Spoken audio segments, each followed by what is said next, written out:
Yeah. Shout it out, air it out. Another episode with your boy Rod Smurf. You know the vibes. You know what I'm saying? Well, every week, man, I just bring y'all the dopest interviews, man. The heartfelt stories. We all got a story, you know what I mean? But some is deeper than others. So, I bring it to the people, you know what I mean? Tonight we got another dope one, like always, you know what I mean? And it's gonna be a good one, man. I love to hear the good, the heartfelt story, especially when individuals allow themselves to be vulnerable. You know what I mean? Because you don't got to, you know what I mean? So I definitely respect that, you know what I mean? And shout out, to my boy Dre, man, respect the grind, man, you know what I'm saying? Get your hoodies, man, sweats, man. You know the vibes, man. Respect the grind, man. Definitely. Hoodies fire, man. You know the vibes. Well, shout it out. Oh, I see you, baby boy. Shout it out. You know the vibes. We're gonna have a good one tonight. What's going on? How everybody out there doing though? Shout it out. What's the vibes? Talk to me. Talk to me nice though. How everybody day was, man. How everybody feeling? You know what I mean? I bring y'all, man. Look, this is like 3 shows, man, in a couple of days, man. Look, I'm hearing y'all voices, man. You know what I mean? I'm giving the people what they want, man. You know what I mean? Shout it out. You know the vibes. I'm here, man. Tell a friend, man. Tell a friend, man. Ross Smurf here. You know the vibes, man. I'm here. Tell a friend, B. Word. Tell them stop what they doing, man, and tune in, B. That's a whole fact.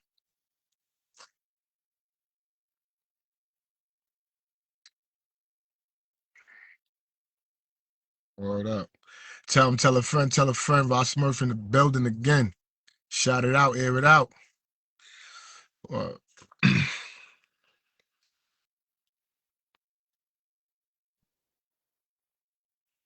Tell a friend, tell a friend. Shout it out. Shout it Shout out. it out, shout it Air out. it out. Peace. What's good? What's the what's the vibes like? Yo, listen, man. You Like know the vibes. You know the vibes. you on that H2O? I'm on that water. I'm on that H2O too. I don't want to show the people, you know what I'm saying? But I'm on that H2O too, though, you heard? I'm on Yo, that listen, water, man. trying to get right, roll a blunt. Right? Yo, listen, man. Again, my show is for those that want to express themselves, that want to air it out. You know what I'm saying? They stories. I'm for the voiceless. You know what I mean? Yeah, for sure. I'm not biased, as you can see. Hmm. Anybody's welcome to tell their story, to give the world them, show their vulnerability. You know what I'm saying? Because everybody can't do this. You know what I'm saying? Can't everybody come up here and talk and express themselves? You know what I mean? And this is like a therapy. You know what I mean? And Right. I appreciate you for not only watching the show, supporting, tapping in. You know what I'm saying, little bro, but also for just letting the show allow you to, you know what I'm saying, to say like, yo, I want to tell my story. You know what I mean? And that's what it's about. You feel what I'm saying? My show is about letting someone hear something, you know what I mean, and taking that and saying, yo, you know what, fuck that. I want to tell my story, you know what I'm saying? Or I heard his story. It gives me the courage now to talk about my story. You feel me? Right, yeah. So I appreciate that, you know what I mean? And so I just want to know where you want to start from. I want to know where I want to start. Let's start from your upbringing. Let the people know where you from. Um, you know, let them know your story. You know what I'm saying? Let them know your pain and and also let them know your joys, man. But let's talk about your childhood first. Let's go through the childhood, you know. All right, well, first things first, I'm from New York. Most people that don't know. I'm from Central Islip. We in the building. Oh, Um, since you write some CI, shout out to CI, man. CI, shout out to CI, CI till I die. All right. Strong Gala, we here. All right. Um, you know,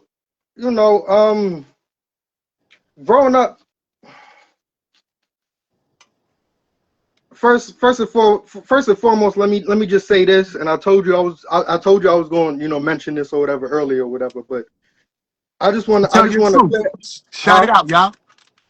I just wanted to clarify, um, I'm not going to name drop. That's what, that's what I'm not going to do. Everybody know who they are in my story. So if you feel like this, I'm talking about you or whatever, and you feel some type of way, we on live. We could talk about it. But I'm not gonna name drop or nothing like that. I'm Sure. just trying to, give an understanding of who I am. Um, I'm from New York. Um, I grew up in CI, and I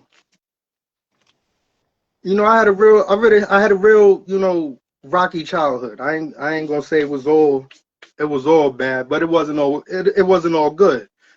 Um, One of the earliest memories I have, growing up is my father. Now, my father is a business owner. For those that don't know, he's a businessman or whatever. And I remember when I was probably like 5, 6 years old, he told me to write his number down. Right? He told me to write his number down, and he said he'll never change it. Mm-hmm. Now, I didn't understand, what was going on at the time or whatever, but I wrote his number down, and like he said, he never changed it or whatever. That's just something that's just one of the earliest memories I have, you know. But another memory I would like to say is, 230 St. John, shout out. That's where I grew up. I remember it was me, my little brother Bob, me, my little brother Torch, and my father, and we was playing basketball or whatever, Yeah. Um, and I remember my father every time he made a shot or whatever, his little thing he would say was Swisher House. That was like his little thing or whatever. Anyways, um, I had a real rocky childhood. My parents separated when I was younger, so me being the oldest child, trying to navigate the world without a father, um, was kind of tough. And when you said that you Um, didn't have a father, like not having a father, what you mean? Like nothing happened to him. But when you no, say no, no, about, no. He's here. He's present. But him and my mom's, they separated. My mom moved on. Eventually he did too. But not long after they separated, we wound up moving to um we wound up moving to Hempstead, right? We went to shout out to Nassau County. Hempstead, shout out to We Hempstead, went to Nassau yeah, County. check in, shout out to And we Hempstead. was we was in the hotels, we was in shelters, we was doing all that shit. And um I see my mom, I see my mom run through a lot of my mom. I don't know where to start. My mom's Take your lost her time, mom take when I your was. time, take your My time, buddy. mom's lost her. My mom's lost her mom when I was 3 years old, and she was 22 if I'm not mistaken. So that's kind of hard to navigate, you know, losing your mother. So I see now why my mother do certain things that she does, and she runs away from problems, and why I run away from problems. Honestly, you said the other day I'm a spitting. Um, I'm most like my mother out of all her children, and that's fact. I'm her oldest child, and I seen most of the struggle. I seen the ups. I seen the downs. I remember a lot of shit. And I remember a couple years ago, I was trying to get my younger siblings to understand. We was all having a conversation, and I was trying to get them to understand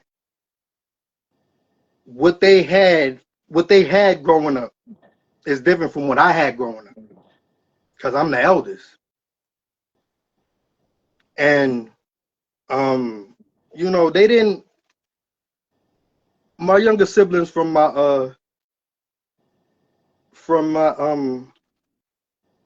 stepdad or whatever, I told them, I said, what was it I said? I remember, what the fuck was it? It was some slick shit. It'll come back to me. But anyways, we was having a conversation, and I didn't like how, their struggle was different from my struggle. Me being the eldest, I seen a lot. Um, I seen, my mother get beat. I tried to fight a couple niggas off her growing up. Um, we been through a lot, and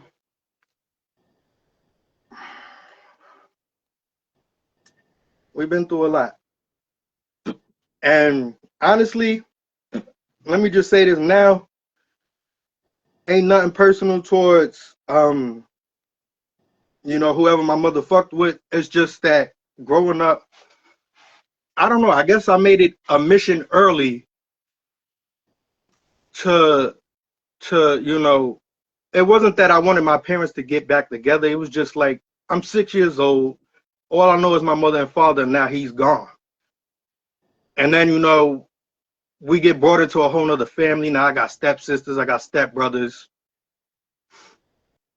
And, it was just a lot. And very young, I made it my mission to, I wouldn't say get my parents back together, but I don't know. I don't know what it was, honestly. But I did everything in my power You just wanted something back familiar that you was right, yeah. familiar with. You know what I mean? Like you was familiar with mommy and daddy, and now it's just mommy. You know what I'm saying? And a stranger, and it's like it's not.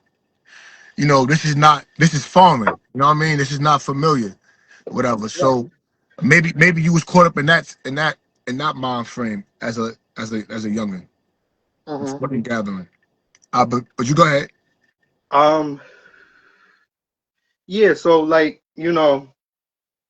um my mother's first, well, other baby daddy, let's just put it that way. Her other baby daddy, she only had two for those that that don't know, whatever. Her other baby daddy, me and him had a real up and down rocky relationship. And at the very beginning, like I said, it wasn't that I had hate for him or whatever the case. Is just like you just said, all I knew was my mother and father. So when I'm uprooted and being taken out of state and moving to another atmosphere and not being around family and familiar faces and stuff like that, it kind of fuck with me. And after a while, because we moved around so much, I gave up on making friends. I never had a best friend. I never was able to have the girl down the next door, down the block, whatever you want to call it. After a while, I stopped making friends. I had enough brothers and sisters, hella cousins. So friends was never really like a priority of mine. Really, I was more Basically a so. loner. He's basically a Yeah, loner. yeah. I've always been pretty much a loner. And and this is the time now that you 6, 7 years old, and you with your mom's and her new boyfriend, her new baby father. Now, Right. how's that experience like? So now you left one situation, so now you in this situation, all right? So you said that you trying to get them to break up, like because this is all foreign to you. You're not really with this. You know what I'm saying? Right. You want to go back to what you know. So now, did things end up getting better? You know what I'm saying? After a while, like, so take us to the process, to the steps. You know what I mean? For those, it's your story, but we want to hear. We don't want to miss nothing. We want. Honestly, it took it took a real long while. It took a real long while for me to get around to being okay with having a stepfather. It took years. I'm talking about I was calling CPS on a nigga and all types of shit. Having teachers do it, counselors, principals, all types of shit. Every other week type shit. And like I was really like you know bad. Really bad. Really bad. Like I'm telling you, my mom to tell you. I used to have motherfucking at the end of the year, my motherfucking suspensions and detentions be about this motherfucking high, nigga. I humbled myself a lot. I was a real hard ass growing up. And I think most of that was because, you know, we were so deep. My mother had me and my little brother with my father. And then, you know, she had two more kids by her second baby father, but he had kids already of his own. Okay. So we was deep as fuck in the schools. It was hella cousins, hella brothers and sisters. Now, even though, you know, these are my step siblings, whatever the case, I knew them since we was, you know, since we was little Yeah, yeah. in the sandbox. Yeah, yeah. So, you know, 25, damn near 30 years later, we don't put step in front of sister or brother. That's just what we don't do. Yeah. That's my sister, that's my brother. I love them regardless. They got love for me, I got love for them. I got Yeah. love for their family and all that. But, you know, I honestly didn't start to like my stepfather until he saved my life.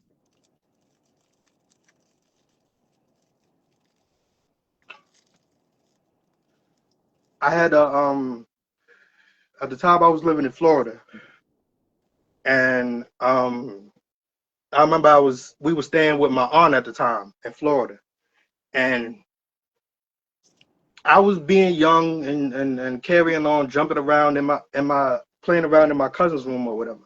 Yeah. And I had fell off the bed and hit my head real hard. That same night, I had two nocturnal seizures back to back. Oh, So yeah. my mom's um my mom's was in the room. We was all bunched up in one room. Me, my brother, my mother, and the stepfather, or whatever. So later that night, I fall asleep or whatever. Now, mind you, for people that don't know what nocturnal seizures are, it's seizures that I have in my sleep, basically. I don't get them during the day, but if I'm sleeping, I can fall into a seizure. Hasn't happened in a while, but I do have epilepsy. But anyways, like I was saying, my mother when I fell into the seizure, I was asleep, but Yeah. they were right there. They were my mother and my stepfather. They was right there, or whatever. I was sleeping, so they look back and they see that my eyes is rolling, and you know I'm about to swallow my tongue. My mother didn't know what the fuck to do. Yeah. So you know she was in shock. She didn't know what the fuck to do. Yeah. So you know, thankfully my stepfather did. Yeah. He put the game down at the time. He was playing the game. He was online playing the game or whatever the case. He threw the fucking controller, stuck his motherfucking tongue in my mouth. I mean, his hand in my mouth, rather, my fault. Mm-hmm. And grabbed my tongue and woke me the fuck up. When I tell you I bit the fuck out this nigga finger, I bit the fuck out that nigga finger. Oh God, I bit the fuck out that nigga finger.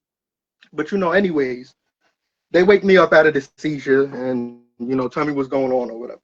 And obviously, you know, I get rushed to the hospital. So my mother and I believe my aunt, because you know we were staying with my aunt at the time. I believe they was the two that you know brought me to the hospital. Yeah. So you know they monitor me and you know checking me out, this down the third or whatever. Now they're about to send me home, but we waiting in the lobby or whatever for results. Yeah. So I wound up falling asleep again. Went into a whole nother seizure at the hospital. Damn. Double whammy. So the next day, I wake up. Next day I wake up or whatever, you know, and my mom didn't want me to go to school, obviously. So she decided to take me out for the day. Her, my aunt, and my cousin. We went to CC's Pizza. That's a buffet for those that don't know or whatever. CC's a pizza buffet, whatever.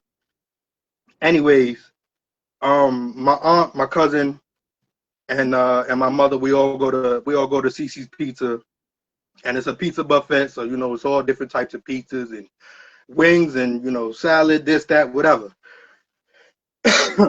So we spent a good maybe 2-3 hours just eating pizza, and they was just trying to make me feel good or whatever. I guess Yeah. you feel me. Yeah. Um,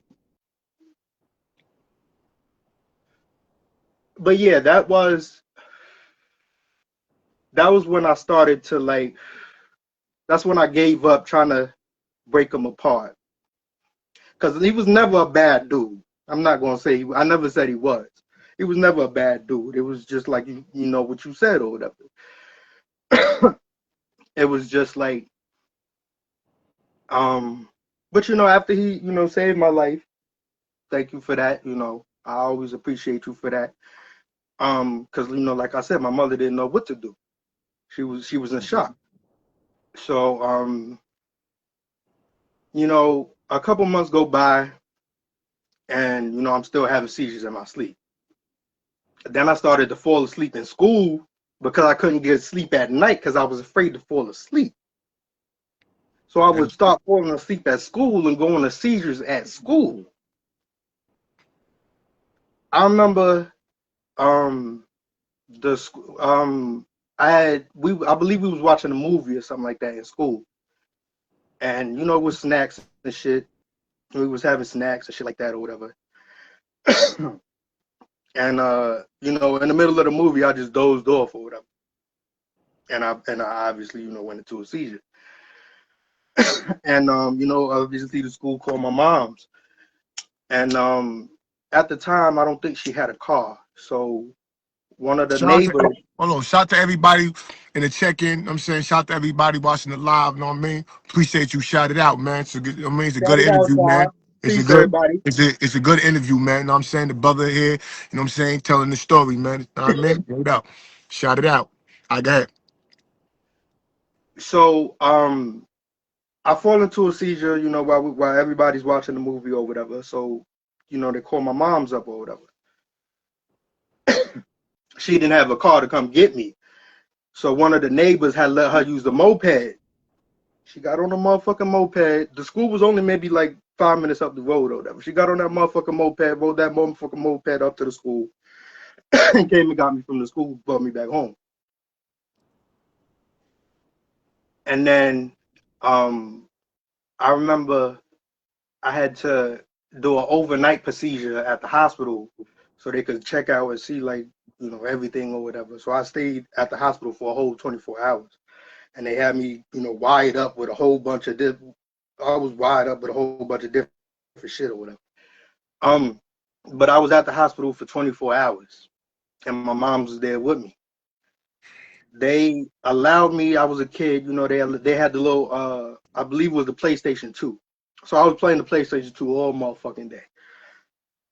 That I had access to the motherfucking snacks in the break room, goddamn it. They say you can go in the break room, motherfucker. You know me, goddamn. I like to eat. I'm gonna take advantage. They had all types of snacks, goddamn it. They had all types of snacks, goddamn it. I was in that break room every 10 to 15 minutes, goddamn it. This nigga But stupid. I'm playing the game, eating my snacks. I look like a motherfucking zombie or whatever. I had all these different wires and you know, uh, rap and shit all around me and shit like that. I ain't give a motherfucker. I had the PlayStation 2 and my motherfucking snacks. Mom's was right there. We was just chilling.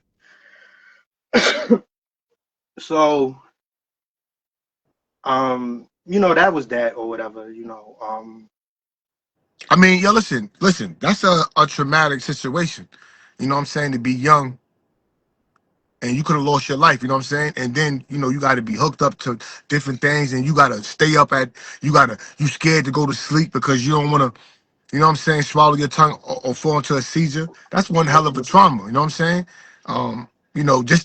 Just to be a young kid dealing with that. But go ahead. So now, I sum everything up. So now, um, you with your mom's Hmm. and her new baby father.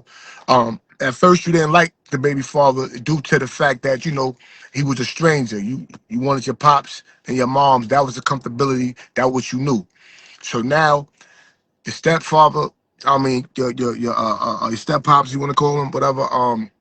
He ended up saving your life, Right. right? And now you end up not trying to break them up. So now, how is life is now? So now your life is now you're not trying to break them up. He's all right. Now let's go from there now. Like now, how's that experience? Um now, cause now you like him now. Now he's all right. So now how is that phase? How is that situation? You know, For those, what I'm saying, like I said, for everybody listening, it's just stories. You know what I mean? yeah, of course. I mean, it was never that I didn't like him. It's just, he was abusive. He did hit me and my mother. I'm not gonna say he did. I'm keeping it real. But um, after a while, me being the eldest child, I gotta sit back and see, like, it's a whole bunch of us. I'm the eldest. I can't keep this animosity in my heart for him if I want us to prosper as a family. So um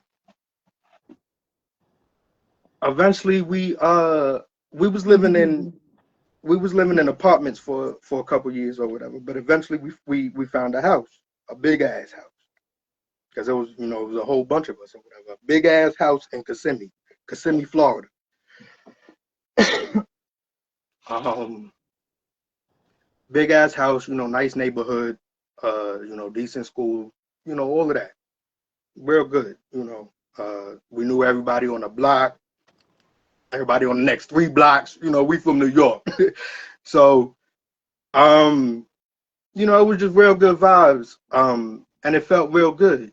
We had a house for the first time in a long time. I haven't had a house since 230 St. John. For those that know, 230 St. John is the house, I grew up in. That was my grandmother's house. My great grandmother's house, rather. That was her house. 230 St. John, Central Isley. Um, but I haven't had a house since she wound up passing when I was about 6 years old. Uh, my great grandmother, I was real close to her as well. Um, but a couple years later, we got a house and it felt really good or whatever. So I didn't want to ruin it. So I remember one time though, because like I said, I was always a little rebel. I was always a badass. And the house that we had in Kissimmee, Florida, I remember it was hot as hell. It was the summertime. Now Florida's hot all year round, but it's the summertime, so it's baking out that bitch. Yeah, And we didn't have keys to that house, and we didn't know where the fuck moms and pops was. yeah, So it's blazing outside. Niggas want to get inside and relax, take our bags off, relax, get comfortable and shit like that. So me and my brother, me and my little brother decide to ram the fucking door. And that's what the fuck we did. We kept ramming the fucking door. Eventually that bitch broke off the motherfucking hinges. Eventually that bitch broke off the hinges. Um shout it out, little bro. Love you, and nigga. of course, they pull up Love you, about five Ty. minutes later mad as hell because they see the fucking doors off the fucking hinges and shit. But uh we knew this couple, this family rather, that we got real tight with in one of the apartment complexes or whatever Yeah, that we were staying in yeah. about a year or two prior.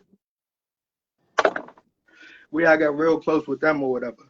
And uh the husband or whatever, he was a handyman. So he came over, Crystal, hey, you know, Auntie, shout it out. How he you, Auntie? decided to fix the I'm door or good. whatever. Mhm. He fixed the door for us or whatever, the front door or whatever.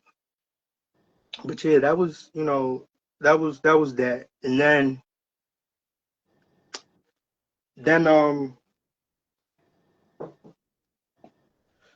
I remember, um I believe it was around the winter time. Um let's backtrack for a minute, matter of fact. Because in the same house is when I is the first time I went to a psych ward. The reason behind that is because um there was this kid in the school, that we was attending or whatever, in my class, little white boy or whatever. I never liked him. He never liked me, but he was always just nagging. He always nagged the fuck out of me, the little white boy. Couldn't stand his ass. Um, I can't really remember what the fuck he did to trigger me, but before you know it, I wound up stabbing this nigga with all the pens and pencils I could find. Repeatedly, I stabbed him until all the uh kids and the teacher or whatever, they all trying to get me off of him or whatever the case or whatever. So I wound up, of course I'm trying to fight them, of course, and all that. I wound up cutting somebody else. I had the scissors in my hand. I don't know how I got the scissors. But before you know it, I stood in front of the whole classroom and slit my own throat. Damn. It wasn't, deep enough to kill me, obviously, um but yeah, I stood in front of the whole classroom and I did some, what's that nigga name? The Undertaker. I did some Yeah, Undertaker yeah. shit, and I did that with the scissors. Um, so about 10 minutes go by, or whatever, and cops is pulling up to the school. Mhm. They pricked my finger and they wound up putting me in the car and took me to Lakeside, Yeah, Lakeside uh mental facility or whatever for children or whatever. I was there for probably about 2 weeks. yeah.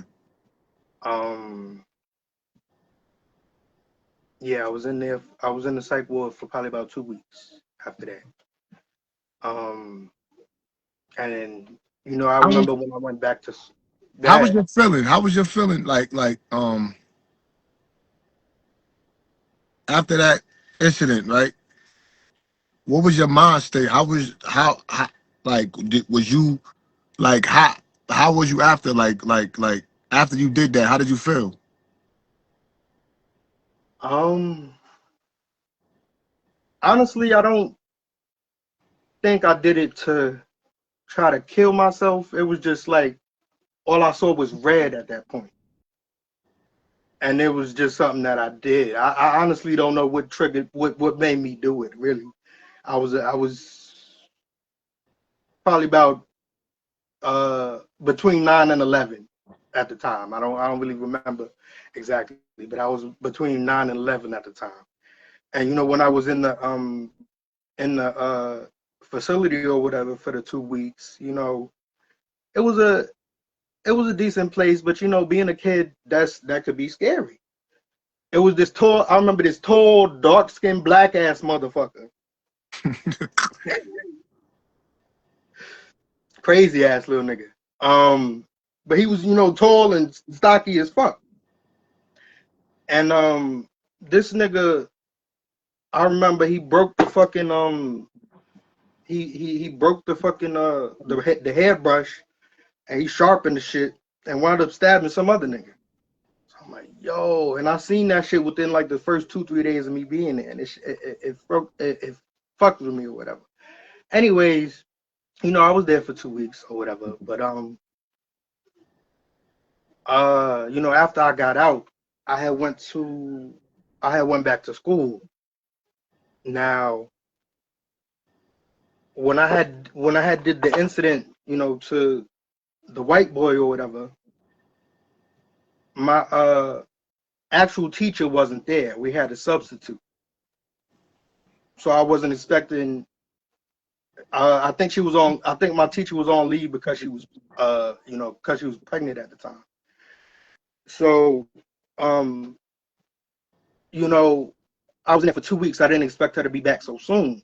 So I'm going in there popping my shit like, yeah, white boy, blase, blase, keep fucking with me, ah. But I didn't see her. Now my teacher black, and she awoke, bitch. She woke.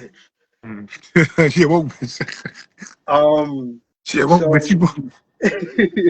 This so nigga stupid. no, but I had mad respect for her. Her name was Miss Hall. Mad respect. I ain't see her until I started popping my shit or whatever, and she stopped me in the process or whatever. So I had to calm down. But yeah, I went back to school or whatever. I was popping my shit or whatever the case, and um, what's crazy is not long after me and old dude or whatever, we became friends after a while. Um, Ain't that something? When you yeah, young, you can stab a motherfucker, have a fight, right?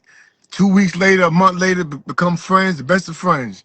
You, if you adult, you stab a motherfucker, you're dead the next day. Ain't that some shit? Ain't that some shit, yo, man? We can learn from our childhood, man. Ain't that some shit? Like, yo, literally, you can fight. You can have a fight at 6, 7 years old in school. Boom, punch it. No, I'm saying whatever. And the next day, you be best of friends, bro. Like that shit never happened. It's like it's crazy. But yeah, but go on though. So now you out the mental war, whatever like that. So now how is your family looking at you now? All right. So now you wilded out. You stabbed something. Now you in a hospital. You coming out. How's your siblings? Not just your real siblings, but your step. You know what I'm saying? Like how's that? Like how they looking at you? How's that? You know what I'm saying? How you looked at now? You know what I'm saying in the crib? You know, being the only one that went through like what you went through. I mean, I was always a wild card growing up, and like I said, we was deep as fuck, so couldn't really nobody tell us shit in school. None of us. We ran every school we was in between all of my, brothers and sisters. We ran every school we was in, from New York to motherfucking Florida, goddamn it. Yeah. And that's truth. So, not to say that we was the most popular or anything like that, but we wasn't taking no shit. Um, anyways, I had to humble myself really, and truthfully, I've been humble ever since. I haven't let nobody take me out of my element like that since I was 9 years old. Nobody's ever taken me to that point since I was 9 years old. I humbled myself a long time ago. So Um, but it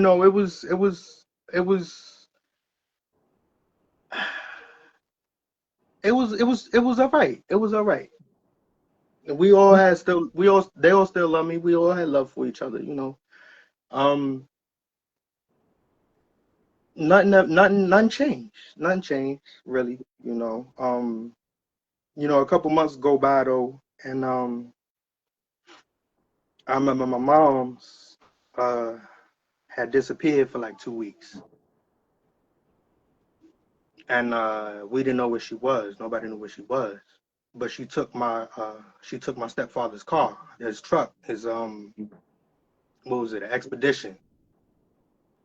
And she took his car or whatever. And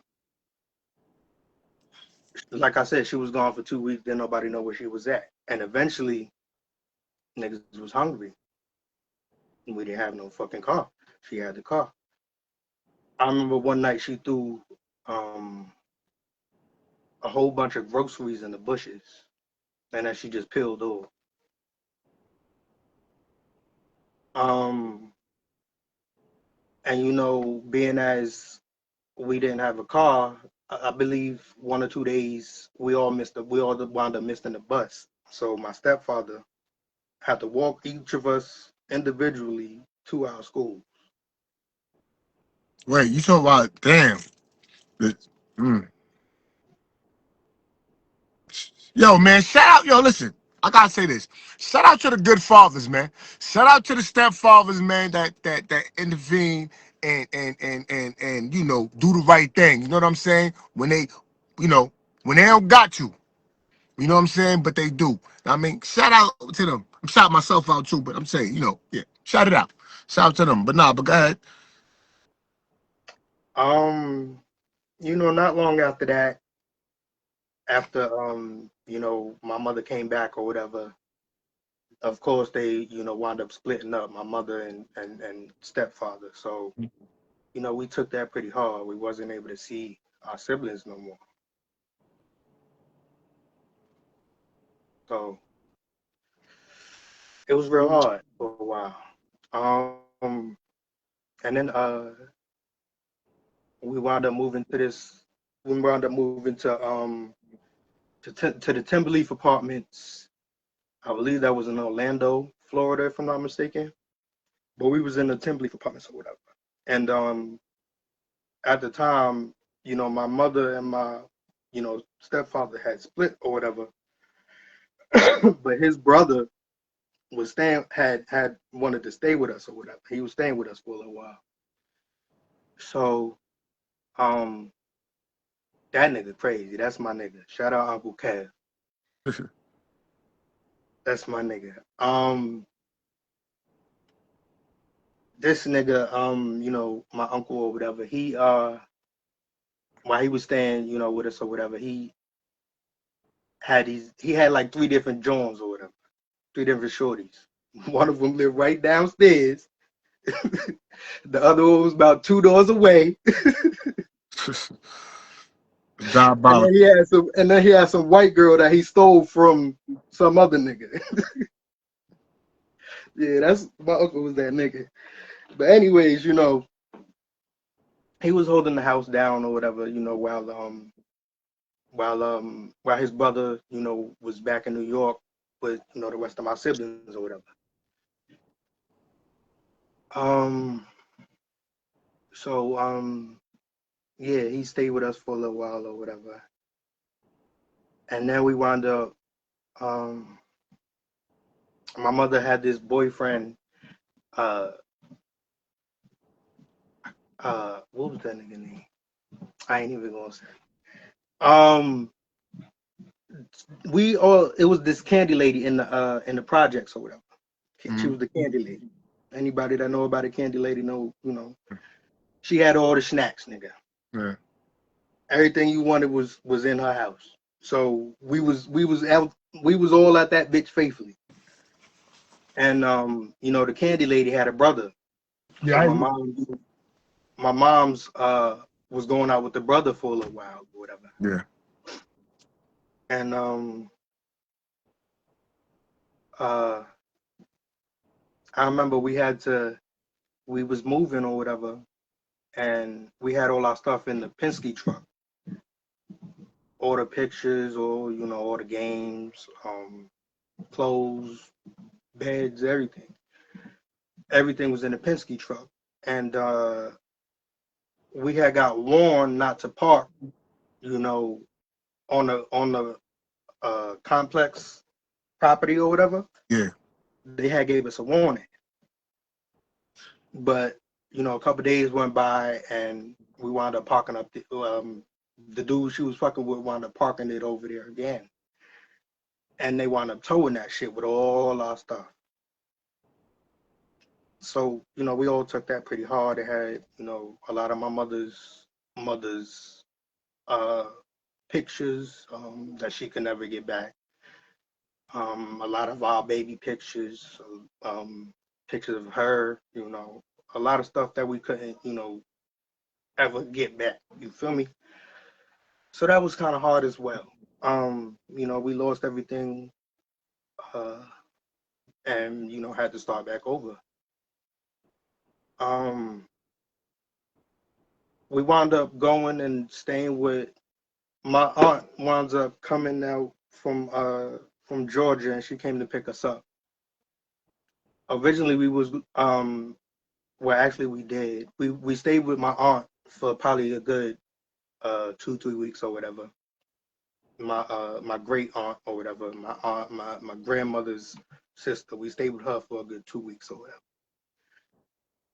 Um, and then she takes us to North Carolina, Lexington, North Carolina, and that's where most of my siblings are still to this day. Um, and we wound up staying with our cousins for a couple months or whatever.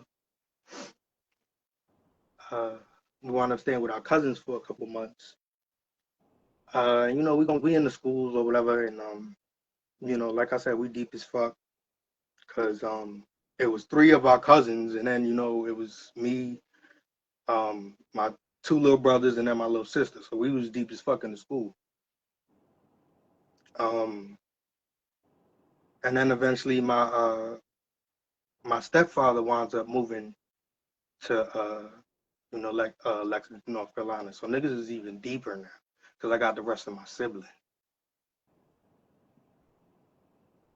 Um, we was staying there um for a little while, and then we wound up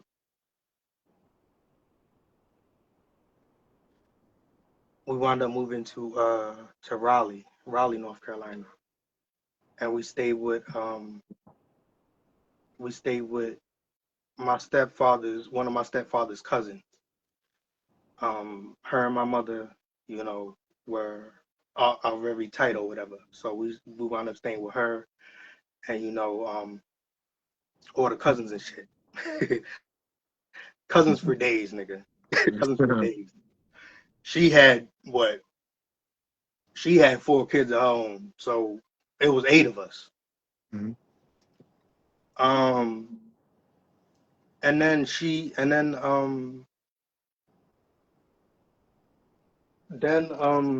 fucking we wound up. My mom gets real close with the lady that lives across the street or whatever. It's this little apartment, uh duplex or whatever shit across the street from where my aunt stayed or whatever. And she got real tight with one of the ladies or whatever. So they came where they was at one point inseparable. Um, her and my mom's or whatever. So one day, um, her and my mother had went on this double date, and you know they the homegirl, she came back from the double date. My mother didn't.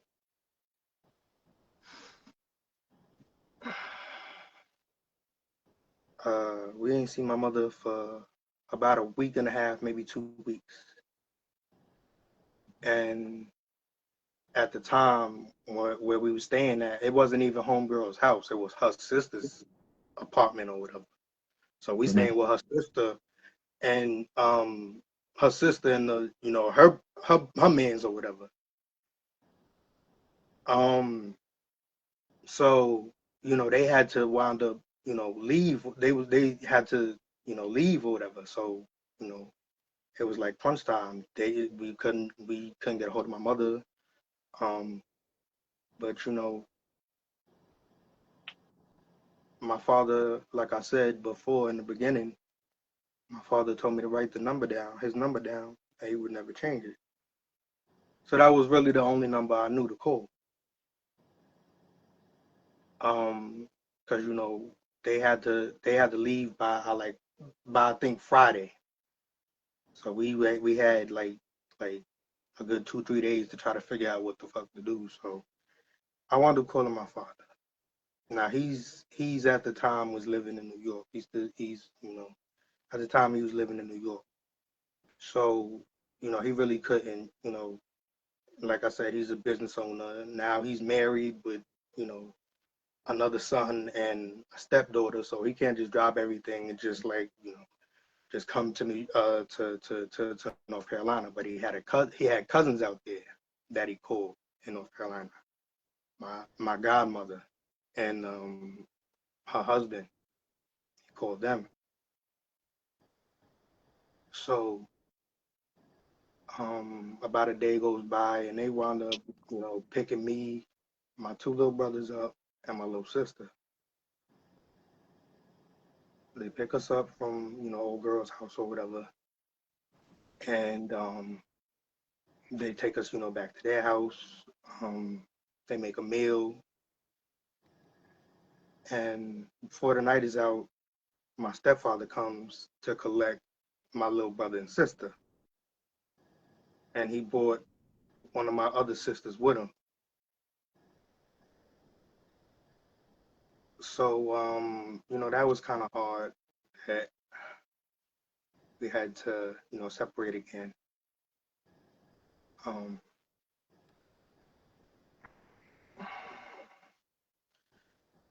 that was kind of hard. He wanted my stepfather wanted to take us with him or whatever. But of course, my godmother and my cousins, they wasn't having that. So Yeah. um, Shout out everybody in on the check-in, man. Shout out everybody in on the check-in, man, on the live, man. You know what I'm saying? This is definitely heartfelt, you know what I mean? You know what I mean? The brother, you know what I mean, telling this story, man, for real, you know what I mean? So, appreciate everybody on the check-in, for real, man. Shout y'all out. Shout it out. Go ahead. so like I said, my father, he couldn't come right then and there, and but they was my stepfather was able to because at the time he was living probably about 2 3 hours away. So as soon as he could, he got there. To my godmother's house or whatever before the night was out. He wound up. I don't think he spent the night, but he slept for a couple hours or whatever. Him and my sister, they slept for a couple hours before getting back on the road and taking my little brother and sister or whatever. So we wound up staying with my cousin and her husband, my godmother and her husband rather, um, for a good month or so until my dad is able to, actually come get us from North Carolina. Okay. So this is when we moved, you know, back with our dad. And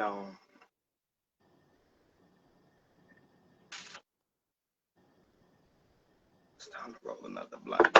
Um, we moved back with our dad. We back in New York. Whew. We moved back to New York, right? So we back with Pop, me and my little brother. Um, we back in New York or whatever. We back in CI, back at Central Exit. We lived on Orange Street on the corner on the corner house. For a little while. We had stayed in the downstairs apartment because it was, I think they was Haitians living upstairs. But we had the downstairs apartment or whatever. It was me, my little brother, my other little brother, um, my other stepsister, and then my dad and his wife or whatever. Um, so we stayed there for probably about 6 to 8 months or something like that, maybe. And we wound up moving with my stepmother's mother for a while on Cedar Street in CI. So we're staying on Cedar Street in CI for probably about a year or so, something like that. And then my dad winds up getting a little, apartment or whatever. Again, we were staying in I believe Bayshore at the time. We got this apartment or whatever, and then a couple months go by, and my stepfather was in New York with all my siblings, so he had reached out to my father. They always, I didn't even know until years later, but my stepfather and father always, kept in contact. So, when my stepfather touched down in New York, he reached out or whatever, because he wanted to see us, and he knew we wanted to see, all of our siblings or whatever. So, they pulled up, all my siblings, my stepdad, they pulled up or whatever to the crib or whatever. We ate some food, we laughed, listened to music, we, had a good old time, we reminisced, and, all that good stuff or whatever for a day.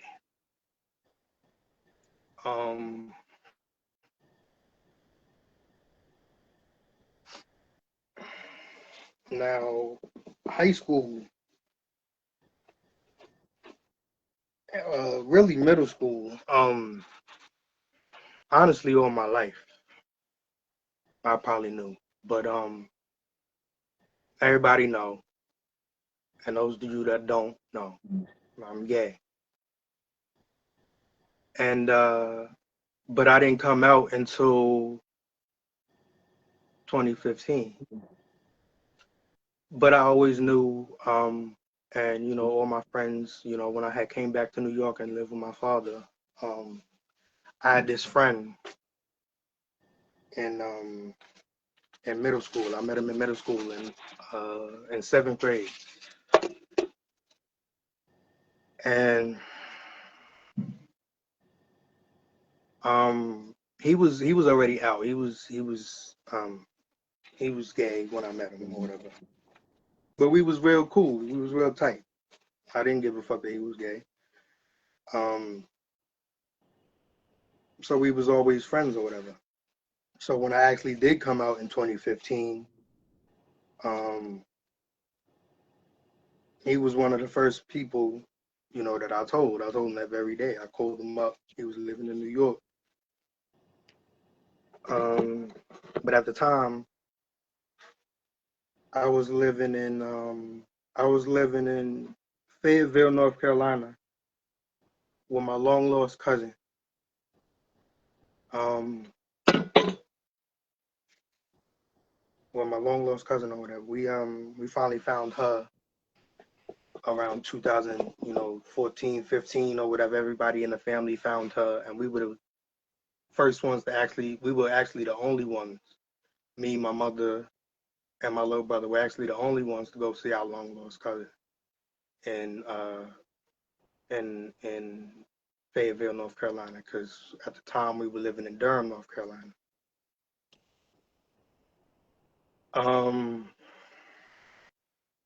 So me and my long lost cousin, she's probably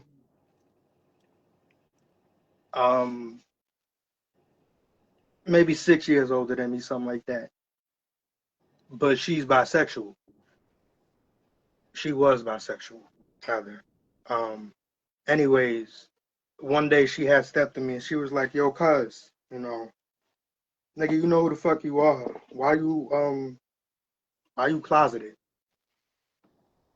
So, she sat me down and had a talk with me or whatever. And that day after, talking with my cousin, she she convinced me to finally come out. Um, I gathered my mother, her mother, my brother, and whoever else was around at the time, and I came out or whatever in 2015 when I was living in Fayetteville. But anyways, like I said, I called up um my friends from middle school or whatever to let them know that I finally came out, and I hollered at them. I hollered at them. Um, so we decided to, even though I was living in North Carolina, um, even though I was living in Shout it out, bro. Shout it out. even though I was living in North Carolina, I decided to holler at them and bag them or whatever. You can leave that part out, man. We don't want to hear that. We get it. We get it. We get it. We get it. We get it. We get it. You know what I'm saying? Nah, but whatever. You talking to him, whatever. Whatever. Whatever. You know what I'm saying? So I go to New York or whatever. Um, I go back to New York. Um,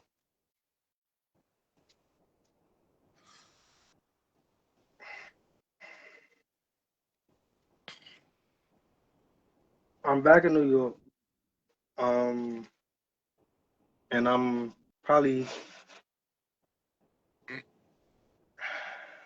I want to say I'm like 19, 20 at the time, back in New York.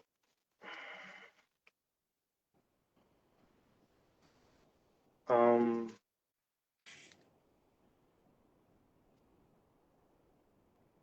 and I was staying with my cousin, my favorite cousin, Nyla Jackson. She knows who she is. Um, we was all staying with her for a little while, and then I wound up to go stay with one of my other cousins. She had lived in um So I gotta ask you this real quick, right? mhm, Before you go mhm, on. So how old was you? Said 2015 you came out, right? You so obviously you said your family already knew or probably insinuated, whatever like that, but whatever. right. All right, so now when you came out and you was like, yo, you got the courage, you know what I'm saying, to say, yo, look, man, yo, I'm you know what I'm saying, like, I want to be accepted, but yo, you know what I mean, but yo, I'm gay. You know what I mean? Yo, you know what I mean? How, did that have people say, get the fuck away from me? Like, did you feel that? Did you feel regrets coming out? Or did you feel like, yo, man, I feel better now that I don't got this shit in my closet, you know what I'm saying? Like, you know what I mean? Like, I ain't got no secrets. I ain't hiding this shit. Or did you feel like, damn, man, niggas don't want to fuck with me? Like, how was that experience? You know what I'm saying? I'm speaking, you know what I'm saying? Um,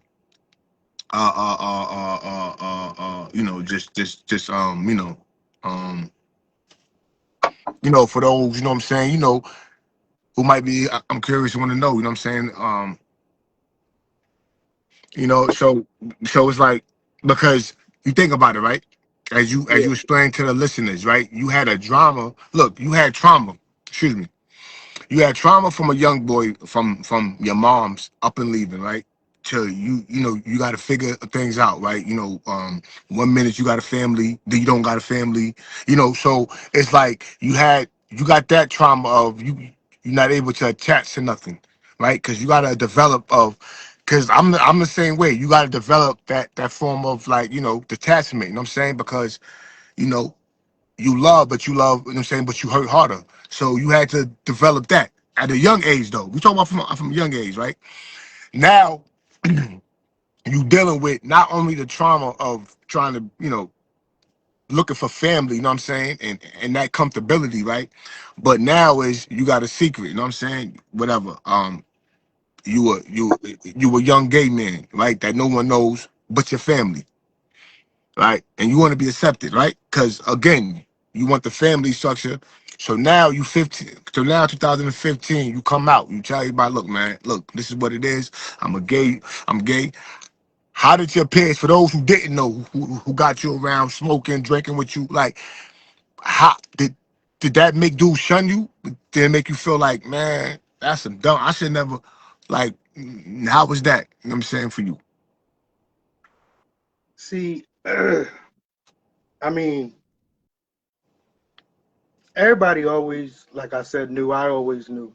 My grandmother knew when I was 3 years old, before she died, that I was gay, and told my mother that I would be gay.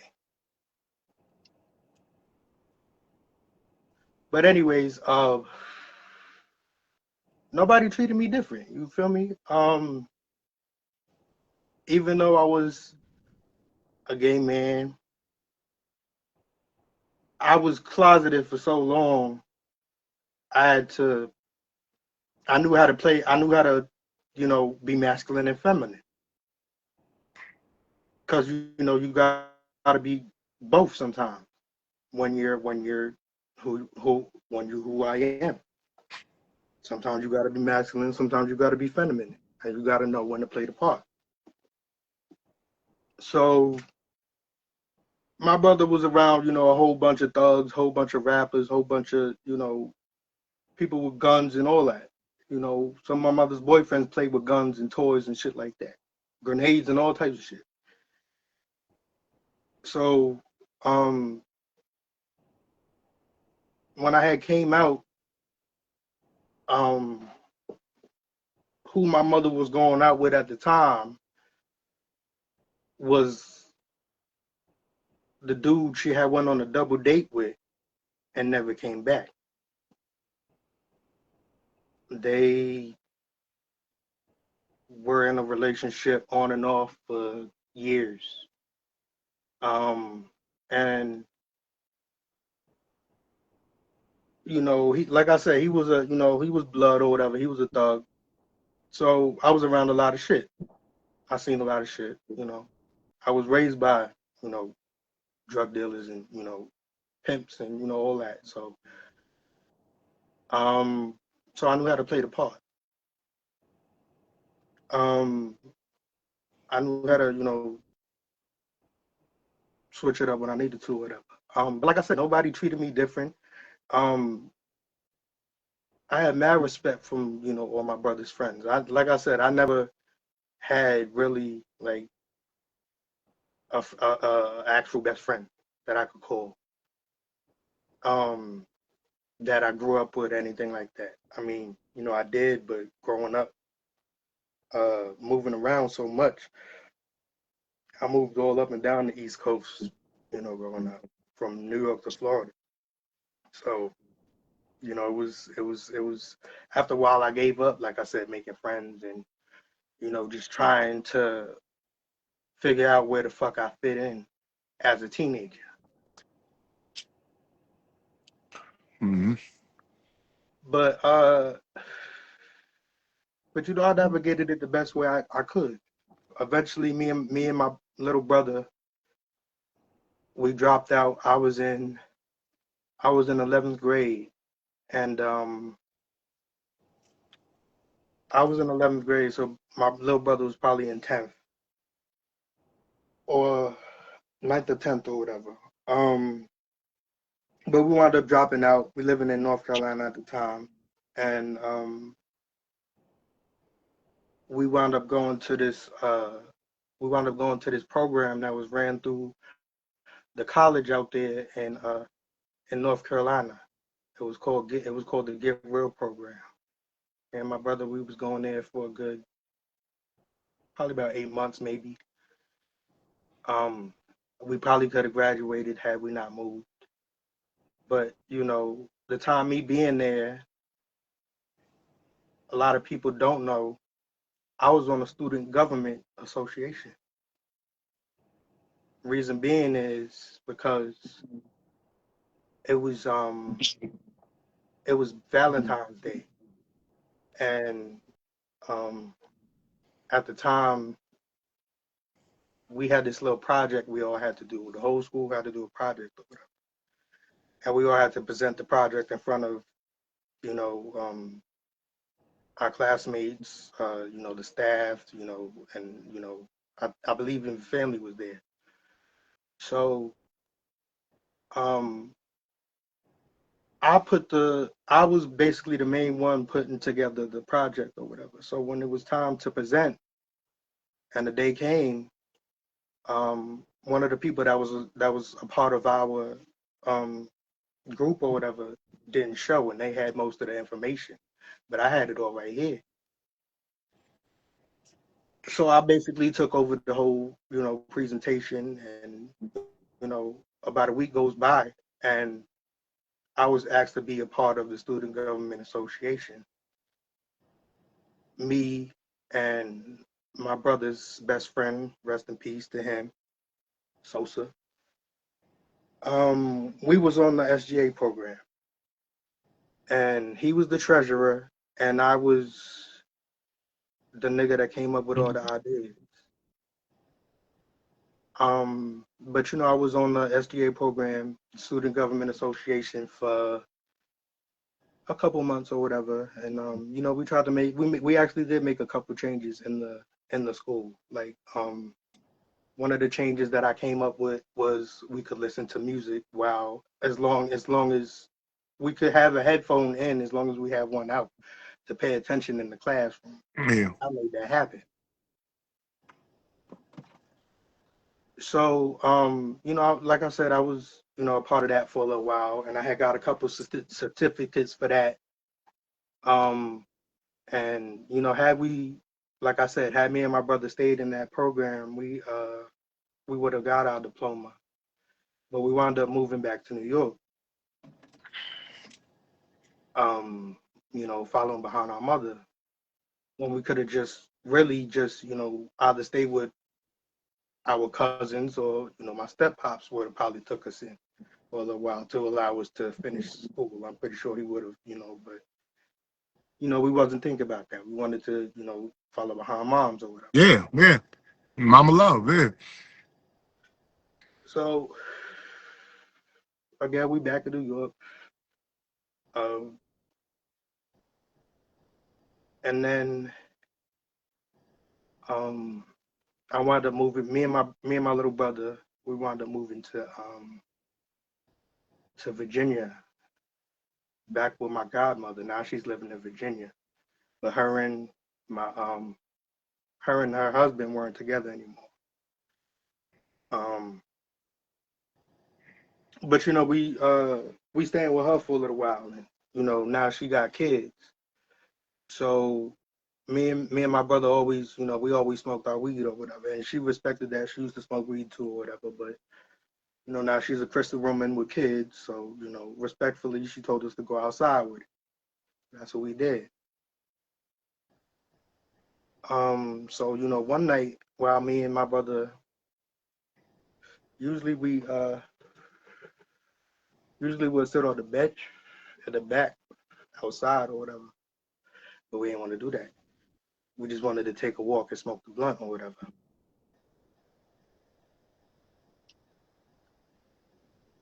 So we walking, she's living in the apartment complex or whatever, my godmother.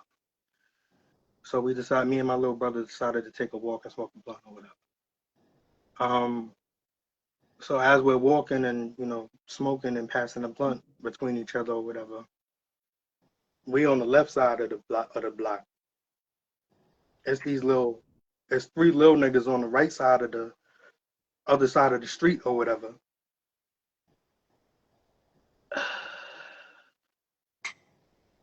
And they had came across the street or whatever, and I guess they wanted to, holler at us because they didn't. Me and my brother was familiar face. We wasn't familiar faces or whatever. So we talking to them for a good 2-3 minutes or whatever.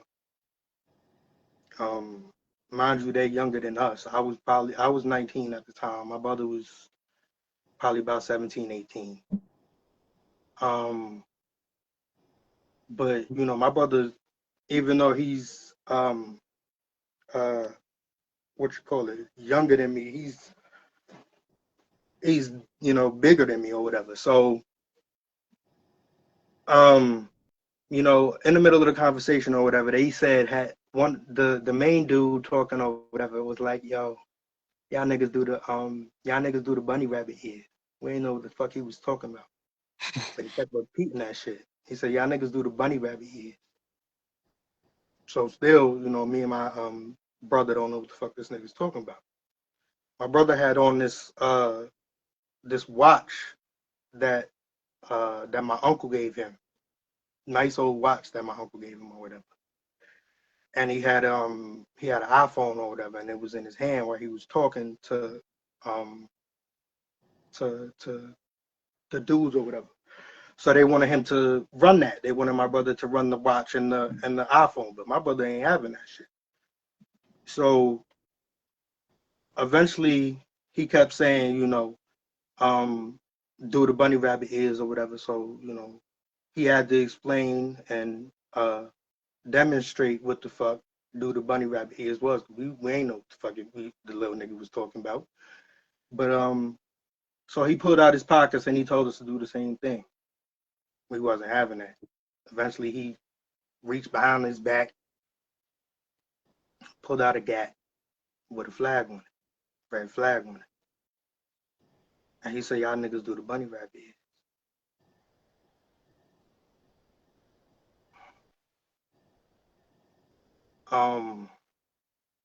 My brother had tapped he tapped me on the side or whatever. It was like on the count of three, we going to dip. You go left, I go right. We out of here, and we gonna back up and dip or whatever. So I'm like, all right, cool. It just so happened on the count of three, that's when this nigga pulls the trigger. I hear the gun click. I froze. Them niggas ran off. My brother runs off to go get my godmother. I'm still stuck, bro. I don't bring that energy towards me. So when it came to me, I heard the gun click, even though ain't nothing come. It was just like I was just, stuck in a trance until my godmother and my brother had came to get me from the street or whatever. So I wound up, they wound up, coming to get me or whatever, bring me back inside. And then we wound up calling, my mother and my father, and we're all on the phone. Everybody's on the phone, my mother, my father. And we telling them what's going on or whatever.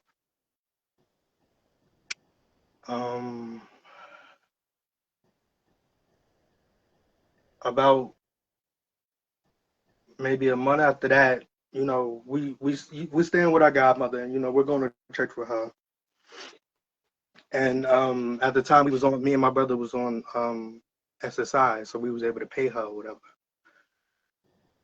We was getting SSI checks, so we paid and bought groceries and did what we could around the house. We were staying with my godmother or whatever and helping her out with the kids or whatever, because she worked from home, so when we could, we would watch the kids or whatever. But about a month after that, situation occurred or whatever, my we get in contact with my brother's best friend from North Carolina, the one that I was on the SDA program with. That was my brother's best friend, but that was my little nigga. Rest in peace, Sosa.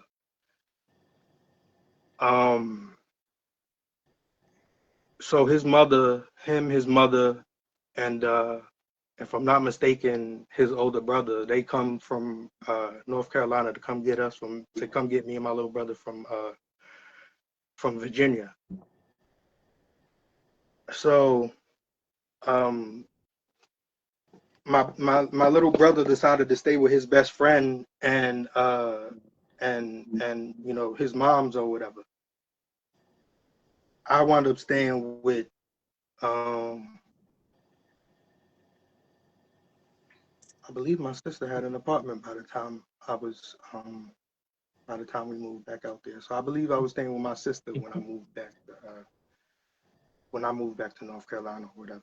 I mean, originally I was going, stay with, my brother, the best friend, and all of them or whatever. But that was just too much. I didn't want to put too much on her. You feel me? So I wound up going to stay with my sister, she had an apartment by then. So I'm staying with my sister in North Carolina, and my brother, um, he's like a town over. That's where his best friend stayed or whatever. They stayed in Tyro. We stayed in Lexington, North Carolina. Um,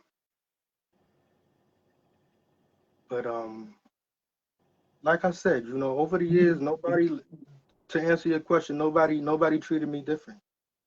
You know, when when when we were living on when we were living on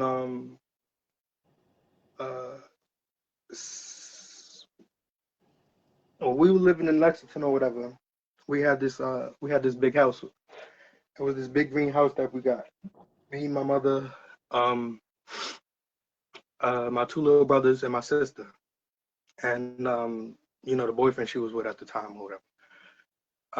We had this house. It was probably about a 2-minute drive from where my stepfather stayed or whatever. So we was always able to, see our other siblings. And then, my cousins, they live right up the block or whatever. So that's at the time when me and my brother was in the Get Real program, and I was doing the SGA shit. But my brother's best friend, he always came over. That niggas used to sleep over. That nigga used to sleep over the house. Um, damn near every day, and him and my brother was basically inseparable. Um, and their friendship was uh the rap. My brother is, still to this day is a rapper. Um, and Sosa could have been a rapper too. So, that was, they was over there all the time rapping, on instrumentals. They love, rapping on instrumentals, my little brother and Sosa. And then Shout out Torch. eventually, Yeah, no doubt. Shout out Torch, man. Word. Word. eventually, um, eventually, my brother best friend, eventually, his brothers start coming around, and they start, sleeping over and chilling and shit at the crib and shit. So they always over, everybody's always over. And I'm always cooking. That always been my thing. I like to cook. Everybody that know me know I like to cook. So uh we staying in, you know, North Carolina, or whatever. And I'm still going to school or whatever. But my mother, she winds up going, I can't remember why exactly, but for a couple months my mother went to New York, and we were still in, North Carolina. Didn't have no car. I was the only nigga working at the time. At the time, I was making 25 hours, $25 rather a day, um, working at the ballpark up the block from where we live. I was the fry cook, and I made $25 a day. And one day I'm smoking with um, my neighbor or whatever. We smoking, we chilling and shit. And he seen I had something on my mind, so he was like, "Yo, bro, what's going on?" So I told him what it was. I was like, moms ain't here right now. I'm the only nigga working in the house. It's, three niggas in the house, but I'm the only nigga working. I'm making $25, whoopty whoopty, blase blase. So he like, nah, G's, you ain't even gotta do that. Come with me. I'm like, nigga, what you talking about? Said, nigga, I got something better for you. Um, at first, you know, first I was skeptical about what he said because, um, what he wanted me to do was help him, what you call it, what's the word for it? He wanted me to help him boost. He was a booster. That's what his girlfriend and her sister did. But they wanted a four-person so they could push out two carts. So he hit me with the idea or whatever. At first I was skeptical. I was like, but I did it anyways. So we didn't go to the Walmart in our town, obviously, because it's a small town. Everybody know everybody, and we ain't got time for that. So we went. I believe we went to the Walmart in uh Charlotte or some shit like that.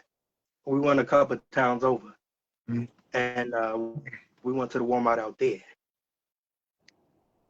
My my bro told me, he was like, "Yo, I need you to push out a TV. I need you to push out security cameras. I need you to push out food. I need you to push out Roku's, any electronics you could push out." At first, I was like I said, skeptical about it. He was like, "You ain't got shit to worry about. We've been doing this shit for months." So that's what I did. I loaded up the cart, and then like I said, his girlfriend's sister, she had a cart of her own, Yeah. so she had an assignment of her own of shit to get. So, but he was like, "Yo, after get what's on the list, you could put whatever you need in the cart for yourself." So of course that's what I did or whatever, because niggas needed food in the house and this, that, and the third or whatever. Um, so she put we together or whatever, me and old girl's sister, we pushing the carts, and we're together to make sure nothing goes left. So um she's walking me through like what to do or whatever, because she's used to doing this shit. This is my first time. So so we get to the first thing we picked up. The first place we went was to the electronics. So everything else to cover the sensors and shit, the spider wires and shit like that. Um, so we would get all the electronics and put all that in there first, and then put clothes on top of it, and a whole bunch of necessities and stuff like that, miscellaneous shit. Um, and we pushed out a cart. Man, once I seen how easy that shit was, I was boosting for probably about 4 months. Damn. Me and Mans was boosting. Me and my Mans was boosting, and we didn't go to the same Walmart every time, obviously, but every now and again we would hit up that Walmart or whatever. But sometimes one time we hit up I think it was a Dick's Sporting Goods, and see how we did it was, before we even went into whatever store we was going into, my man's had people giving him orders of what they needed, like TVs, security cameras, food, clothes, this, that, whatever. So like me and old girl had an assignment in our carts or whatever. I would get with TVs and this, that, and the third. She would get whatever she needed, and that's how we did that. And at the end of the day, we would break bread after we take the electronics and this, whatever have you, to the people or whatever. We break bread at the end of the night. I was doing that for um a good 3-4 months, because moms wasn't there. I was the only nigga working. I was still working at the ballpark, still going to school, still on the SGA program. But a nigga gotta do what a nigga gotta do. I was making $25 a day. What the fuck you expect me to do? I gotta feed my little brother. It's not just me in the house. Yeah, my mom's had a boyfriend and she left the nigga behind, but he ain't doing shit, so I gotta make shit happen. So um uh yeah, for a good like 3-4 months I was boosted. um but yeah, like I said, I was still So let me ask you this, right? Mhm. Yeah. Cause now we got a summary of everything. Like I'm gonna summarize everything up. You know what I mean? You went from from a childhood, from your mom splitting up, from getting comfortable with her new baby father, to end up getting split up, to your mom or somebody else, to end up getting split up. back on your own. And you know, and then now you um obviously you at a stage now where you boosting, you know what I'm saying, you gotta figure it out. Like from this point, right? what what do you think from this point, like from right now, living, like what is the most trauma in your life from your childhood that you carry from this day? Like every day you carry this trauma. You know what I'm saying? And what is let's talk about that. About the trauma.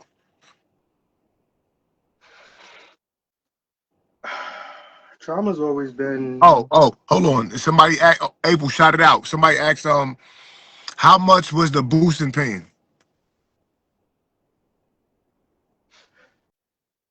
Um,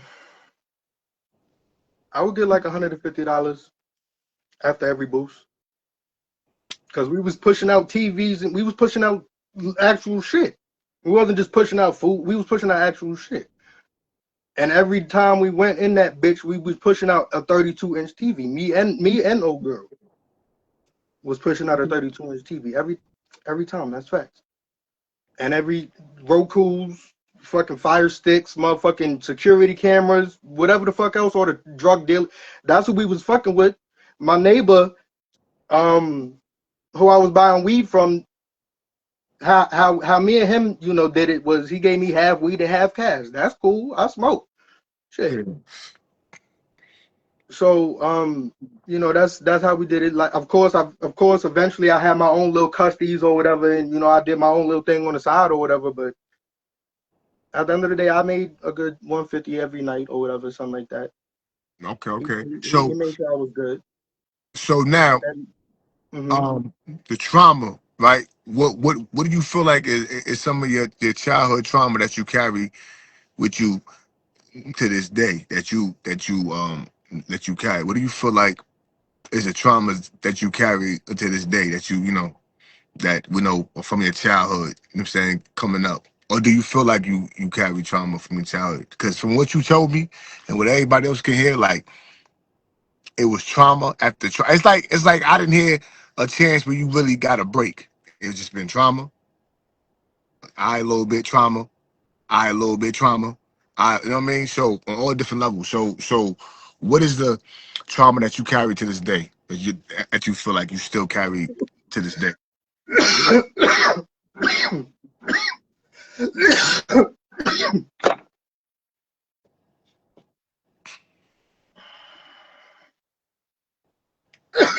being touched as a child.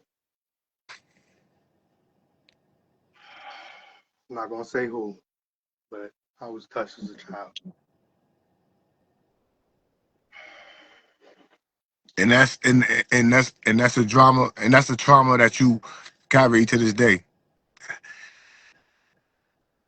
Yeah, because it wasn't just even before getting touched.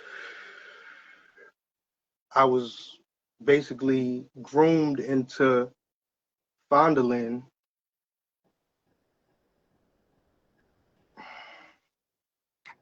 his sisters.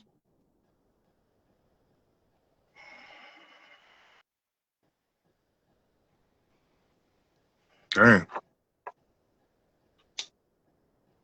So so this individual just violated you as a kid, and then groomed you into violating others. You know what I'm saying? But because you being so young, not knowing. Yeah. Damn.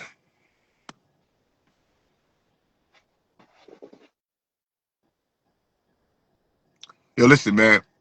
Um, we talk about we talk about, you know what I'm saying, mental health, right? All the time. Like, bro, like we all been through some things and some trauma, some things that we deal with. You know, I carried my traumas that I deal with each and every day from my childhood. Um, I think, excuse me, I think now I'm starting to get smarter to ask for help. You know what I'm saying? Yes. Because I, therapy and counseling helped me. It helped me understand that I had. childhood trauma. You know what I mean? And this is why I love to do this show and this platform, right? Because if I can get a person to you know, become vulnerable and tell their story, because everybody got a story, right? But we don't hear everybody's story. You know what I'm saying? I got a platform for a person to feel comfortable and to say, "Yo, let me share my story," because that's deep. Yes, I don't know how it's like. I don't know the feeling of being molested. I don't know the feeling of being a young or old black gay man in America. I don't know that feeling. You know what I mean? But I know that pain, that trauma you speak of, you know what I mean? That childhood trauma of feeling alone, abandonment, trying to fit in, wanting that family comfortability, you know. Um, so that's why, I love the platform, but I do because like I said, this is for the voiceless. This is for those to come on a platform and their voice can be heard. Their stories can be told. You feel me? They ain't got to Yeah. worry about the biasness. They ain't got to worry about the whispers. Nah, you come up here, you know what I mean? And my fan base is mature. My fan base, you know what I'm saying, understand pain and trauma. You know what I mean? My viewers, they understand the pain. They understand the trauma because they deal with it. You know what I mean? Like I said again, we all have we all know somebody who's gay. We got gay family members, right? We probably know people at our job who's gay, like you know what I mean? Like so that don't mean anything. We talking about this show is to express yourself. You know what I mean? Fuck, you know what I'm saying? Your lifestyle, you know what I'm saying? As long as it ain't foul, whatever like that. But we speaking about stories. We speaking about this like therapy. You feel? And I'm sorry that you went through that. You know what I'm saying? To be young and be molested, and not only to be molested, but for someone to play on your mind and try to transform you into their wickedness.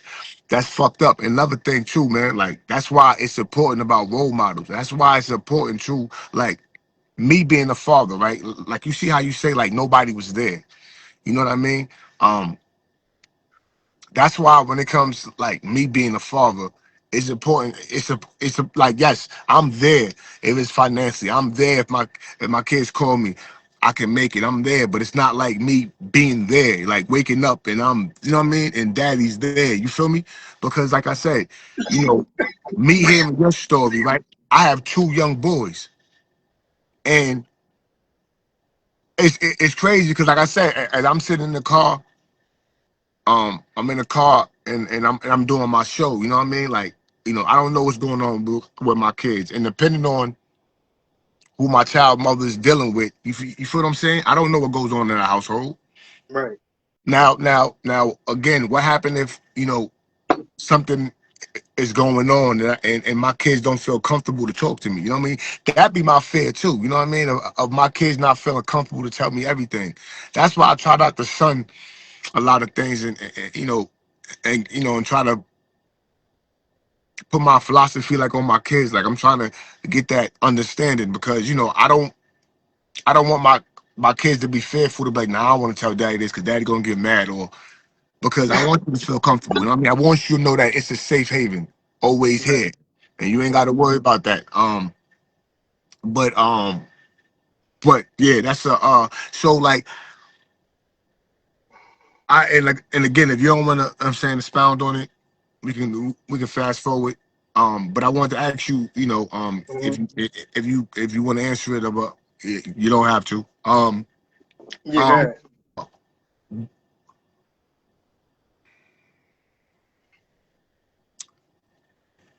okay, okay. This this this individual, right, Yeah. who did this, right?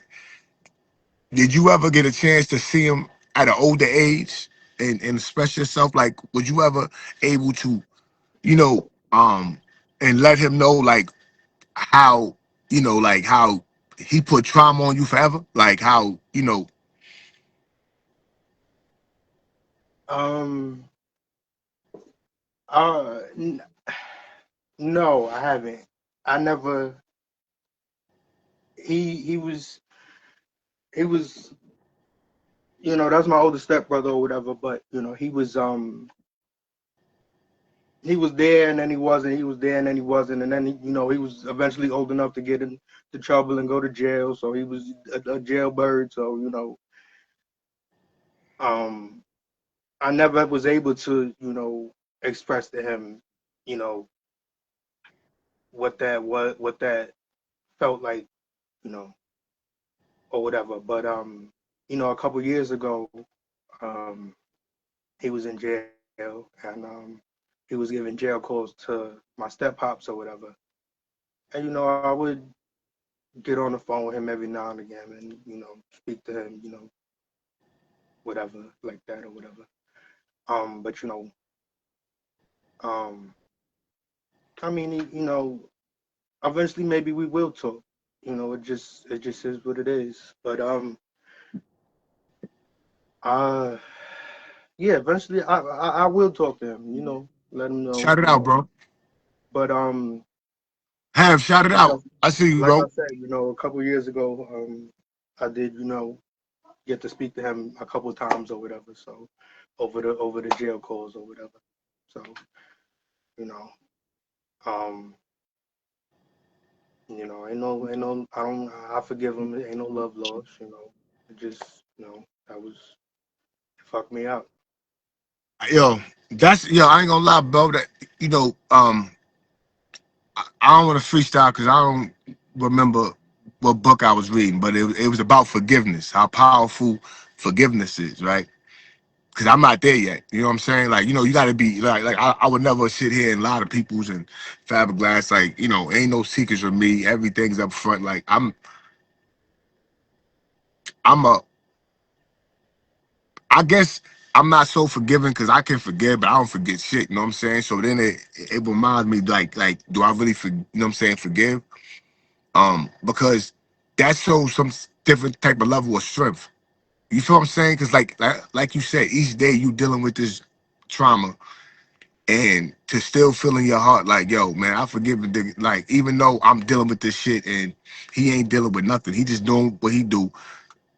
He left this scar on me, whatever, like that, and but I still forgive him. I mean, that's a level of strength, and I don't know if you even understand that. Like how much strength that you hold, bro. Um, um, that's remarkable. Like I said again, we hear these stories, right? Um, kids get molested, oh, this and that, and I'm gonna be honest with you. I thought it was only white people. You know what I mean? That's to show you how, like, because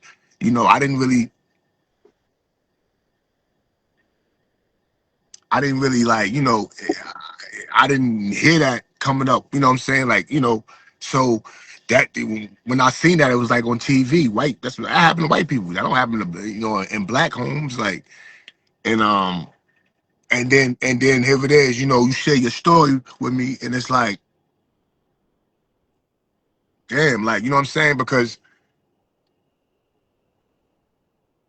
again, let me ask you this question. Do you feel like because of that situation, because of that trauma, do you feel like it kind of stagnated your life, or do you feel like, you know, um, It bottled me to this day, till right now. I haven't told nobody of most of this shit. Um, I've always been bottled. I don't tell nobody nothing. Not even my parents, brothers, sisters. They don't know the damn thing was going on with me. and why do you feel like it's like that? Why do you feel like you show? I mean, I understand, like you just explained about but why do you feel like? Because I'm pretty sure as you got older, you experiencing more, right? Like you said, you always got love, so it wasn't like nobody was shunning you away. Um, what got you in that mind state that like just like feeling like All right, like I don't like I love you, but I don't feel close enough to tell you about me. You know what I'm saying? Like, cause you got your family who you love, like you said, your brothers, your siblings, how y'all was close and did this and that. Like, but what held you back from like just like, and then I'm not talking about just because of that situation. Just I'm gonna tell you about me. Period. Yo, sis. Yo, bro. Yo, my man. Yo, what up, boy? Yo, my baby boy. Yo, my best friend. Yo, my nigga I grew up with. Yo, whatever. Like, what made you put a block to all that? Like, I love you, but yo, what's up? What's going on with you? I ain't telling you that. I don't know. Um, I mean, like I said, after moving around so long, it just, after a while, I gave up trying to make friends and trying to reach out to this one, that one, and keep up with, I just gave up. Wasn't nobody looking out for me and checking on me, none of my, so like, I just stopped checking on niggas. You not checking for me. Ain't nobody calling me, texting my phone, hitting me up, seeing what's going on about me. So eventually I stopped hitting up, family, friends, and foe. Mm. So, do you feel like sometimes it's just you against the world? Yeah. Have you ever seen like a therapist, like therapy? As a child, yeah, as a child, yeah. And then, um,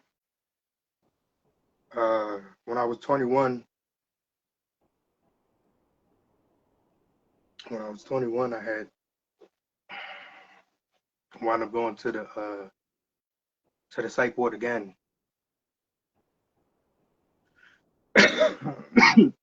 It was voluntarily the person I was staying with um told me, that if I go there that it would help me get my SSI back, and dumb enough I believed it. So I turned myself into the to the psych ward or whatever. And I remember this dude I used to go to church with. He was working at the ward or whatever. And I remember him from, I used to go to church with my aunt. I've always, younger as a child, Mm. went to church with my aunts or, my cousins, whatever, things like that. So one of the dudes or whatever, I remember from church or whatever. So me and him, had got tight, while I was at the psych ward.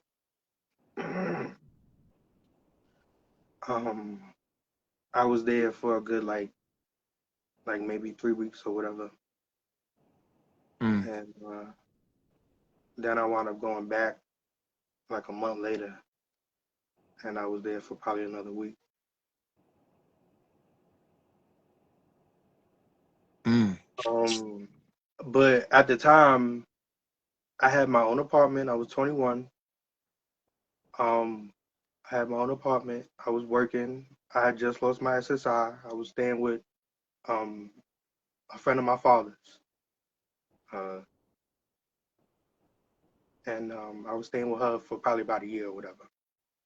And she was trying to help me out the best way she could.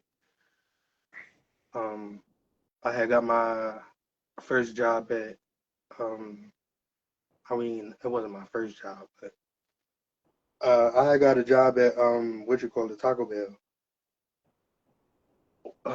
while I was living with her, and I was working there for a little while, and um, I remember it was one night. My mind you, it was I was staying in her house. She had a apartment downstairs or whatever. So she gave me the apartment. At first, I was staying, upstairs with her or whatever. But her son wound up moving out, so she let me get the apartment or whatever downstairs, whatever. So I was staying downstairs. So it was a two-bedroom apartment downstairs. I had my own entrance. I was working or whatever in Central Islip. Um, and then eventually my dad came to stay with us. And he had the other room or whatever downstairs in the apartment I had or whatever. One night, one night I had this. Me and my dad. Uh, After every night after work, um, we would eat and smoke a blunt and finish the night with a beer or whatever, a beer or two, me and him. So, so that's what we did or whatever. Me and my dad, we was smoking a blunt and drinking a beer or whatever, and I believe we was watching a movie or whatever like that in the living room. And I had this friend that was supposed to be coming over, and he came or whatever the case. He winds up spending the night, but before that, my father had one in his room or whatever until he seen that I went outside. So he come back out his room, to see what's going on or whatever, because he heard the door. I was trying to sneak my little friend in or whatever. But anyways, uh we all sit down. My friend had weed, I still had weed, and my dad had weed, so we all rolled up, we all, chilled, smoked a blunt, and just chilled or whatever, and we talked for a little while. And then, eventually my dad went in his room and we went in mine or whatever. And he spent the night. The next day, um, early in the morning, the lady we was staying with or whatever, she had came to find me. I think she wanted me to go with her somewhere or something like that. She was looking for me or whatever. So she was knocking on the door early in the morning looking for me. But I had dude in the room, and really I wasn't even supposed to be in there. Um, but um, anyways, she's knocking on the door. I wake up to her, banging and shit, and eventually I open the door. I get myself together, open the door, whatever. And she's, screaming and shit because she sees, dude on the bed or whatever, still trying to get herself together. Um, Now mind you, my dad is still, in the other room, right next door to me. So, he hears everything that's going on. So, um, she's, hitting me and shit like that and screaming and, yelling and shit like that. And, she's an older woman, so I ain't gonna hit her nothing like that. I don't hit females. So, um, she's, hitting me and wilding and screaming and shit like that. So, old dude, he decides to leave. That's why I follow after him. And, like I said, my father was still there. And, it kind of messed me up that what messes me up is like you could have came out the room and like prevented order. But, anyways, I I follow after dude or whatever. We go to the train station. It's probably like two, 3 blocks down or whatever. So we go to the train station in CI and we take it to well, he took it to I think Bay Shore and I took it to Wyandanch to where my cousin was staying. Jojo, you know what I'm talking about. Mm. Shouted out Jojo, baby girl, I love you, girl. Um, so I go to my cousin Jojo house, Joanna. Um, and she had kids of her own. I think her mother was staying with her at the time, and one of her sisters, if I'm not mistaken. So, you know, um, she allowed me to stay for a couple nights, but she really, I had no money, so it was like really nothing she could do for me. She got kids of her own, and I understood that. So I wound up calling this shelter, and really I wasn't even supposed to be there because I was over age, but I lied and said I was 20 anyways, just to get in, because I had nowhere else to go. And it was, they picked me up from my cousin's house. So I stayed there in the little group home or whatever the fuck it was uh, for probably about a month or whatever.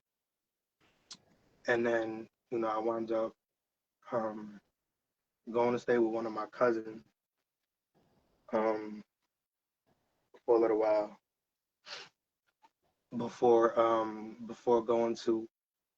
before going back to North Carolina. And that's where I've been basically ever since until I came back last year. So, so let me ask you this, man. Um, you know, because I really appreciate it. And we got people like also people saying sending you prayers. We thank everybody, you know what I'm saying, for the check-in. You know what I mean? Yeah, I I'm not looking appreciate at everybody. those Listen, if you prayers, those writing, blessings. yeah, and I don't see you and you writing, I ain't doing it on purpose, you know what I mean? Whatever like that. But I appreciate everybody on the check-in, everybody Yeah, for listening to the sure, story definitely. because I definitely appreciate y'all, you know what I mean? Because he wouldn't be able to feel comfortable if y'all ain't allow him to be comfortable. You know what I mean? And you know, to come on this space, whatever the case may be. So now you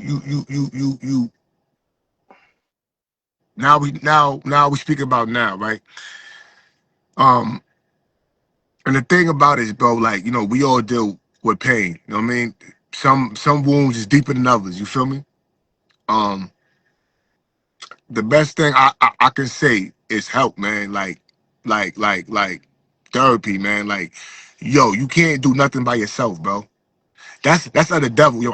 Isolation is of the devil. Like, when you feel like I ain't got nobody, and the devil is good with them tricks, right? Because the devil will make illusions, right? Because the people who you depend on, right? He'll put them in your face and show you that they ain't shit, right? And then you look at it, everybody ain't shit. Like, man, fuck that. Because you so caught on the people that you look upon to do something for you, you know what I'm saying? Who you been there for, whatever the case may be. And it makes your heart, you know what I'm saying, rotten. But let me tell you something, man. It's beautiful peoples out here, bro. You know what I'm saying? It's people's out here, right? Like everything you've been through, right? And you made this far, you know why? Because somebody was praying for you. Somebody was praying for you. You listen, in churches, might didn't know your name, didn't know my name, but they was praying for us. You understand that? That trauma and everything that you went through, understand. Somebody was praying for you. Let's not waste this. Look, let's not waste these prayers. You know what I'm saying? Because it's not by luck that you got the strength that you got. You think what I'm saying? It's not by luck that you went through what you went through. You feel what I'm saying? Because a lot of people couldn't. Suicide rate is high in the black community. People better start looking that up. Suicide is rising, man. You could have been one of those statistics, bro. You could have felt like shit. Fuck life, man. I ain't got nothing to offer, man. Fuck this shit, man. Yo, you striving each and every day you wake up and you striving to make things better. But you can't do it on your own. Seek God, man. Yo, listen. I'm God fearing. Like, I pray. I ain't gonna lie. Like, I'm really those individuals that I put it in God's hands. Like, I pray, and I don't keep praying. Look, God hear me. He heard my first prayer. I ain't got to keep on being redundant. God, I know you will. That's why I gotta pray once, because I know you will. I ain't got to keep on doing a million. Listen, I get to the point. Jesus, I need your help. I'm messed up. I need you. And he do the rest. You know what I'm saying? But you know what I'm saying? Besides that, like I said, man, like get right with your spirit, bro. You know what I'm saying? Because in your talk and your pain, it's a broken spirit, man. You gotta get your spirit right. You dig what I'm saying? And then get the help. And don't look at it like therapy, like, man, fuck them. Let me tell you something. That's the best thing. Let me tell you something right now. Therapy was the best thing I could have ever done. I don't give a damn, bro. Because you may think you know yourself, and you might do, but you don't know your pain, bro. See, I didn't know my pain. See, I needed someone show me that I got hurt and I'm dealing with hurt and I'm carrying this hurt. I'm in denial. It's subconsciously like, yo, how you moving and how you think and how you react is because of your trauma. And then when they show you it, it makes you cry. It makes you cry because you know why? Because you sit back and you say, God damn, son, like this shit is real. Because when it's real, bro, you can't lie. You can't fake it. When that shit is real, man, that shit hit the heart. You know what I'm saying? That shit hit the eyes. This shit start watering. That shit be real. You know what I'm saying? Because you feel like, man, you won't let go of this bullshit because you don't want to hold this shit no more. You dig what I'm saying? You don't want to hold this trauma no more, bro. And I'm sorry that you went through what you went through, man. But your story is a testament, and I'm glad that you was able to come up here. I'm glad that you comfortable, right? Because I felt like your story was important.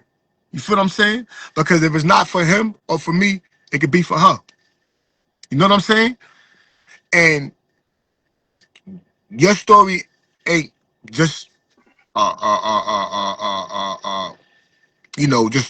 just one of a kind. Like I said, um, everybody has a story, bro, but everybody ain't telling their story, right?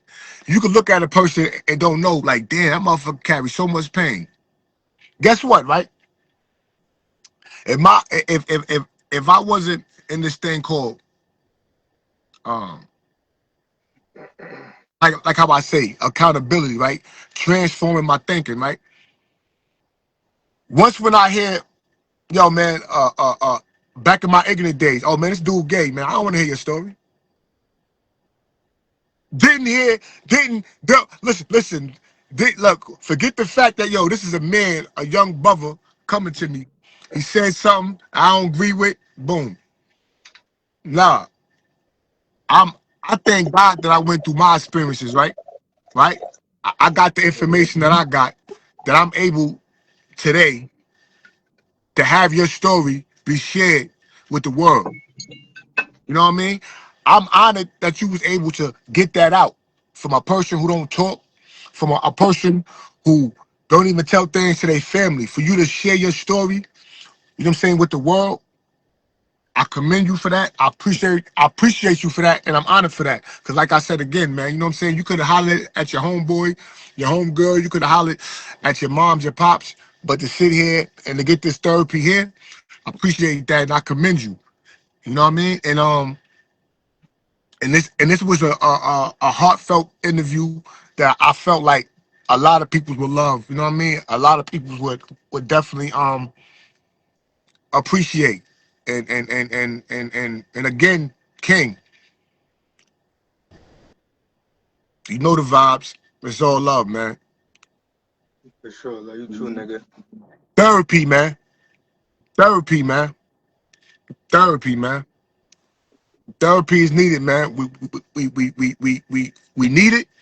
You know what I'm saying? Know what I mean? Listen, I don't care, bro. Like, you know what I'm saying? Like for real, bro. Like it ain't we can't do this shit by ourselves, man. You know what I'm saying? We can't fool ourselves. You know what I'm saying? That, you know what I mean? I just be doing me. I just do me. I don't need nobody. I do me. We need to get out that phase of doing me. You know what I'm saying? Like, it's all right to ask for help, bro. We don't got it. Listen, it's each one teach one, bro. We all don't know it all. You know what I'm saying? We all ain't got the answers. You know what I mean? So we gotta understand that, yo,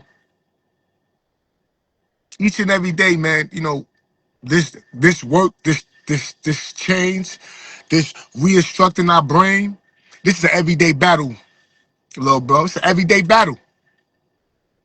This is an everyday battle, everyday struggle. Don't let nobody tell you that. Nobody got it together. Even the people that you see got it together, you see these billionaires, you like, he got it together. He got a billion. Why he blew his brains out? Because he ain't got it together. It don't matter about the money, the riches, bro. That don't mean nothing. You know what I'm saying? If your mind ain't at peace, I don't give a fuck what you got. You ain't gonna appreciate it, bro. You gonna live for it for the moment. If you ain't got that peace of mind, we chasing that peace, bro. That's what I want. At 41 years old, I'm chasing peace. I want that peace of mind, bro. I got too much chaos and trauma. I'm tired of living in pain.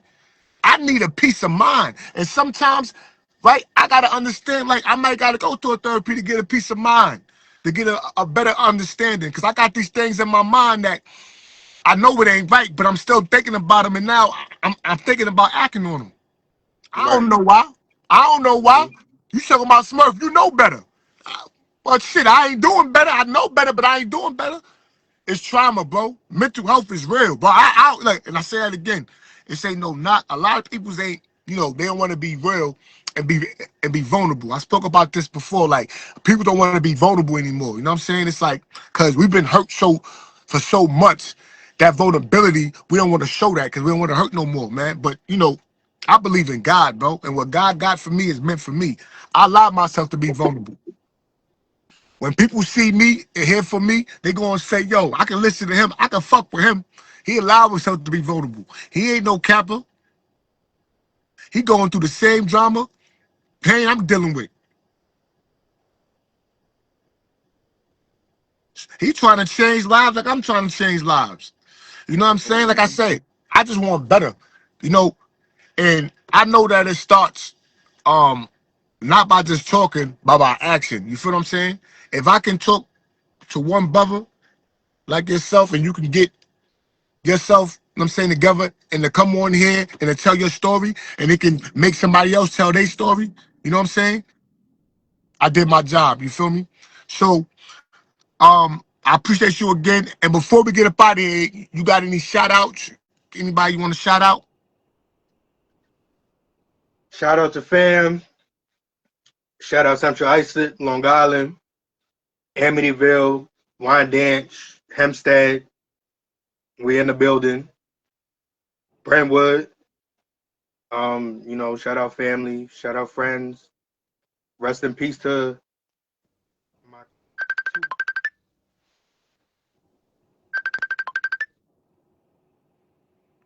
All right, y'all. But yo, listen, man. Listen, man, we had a good show.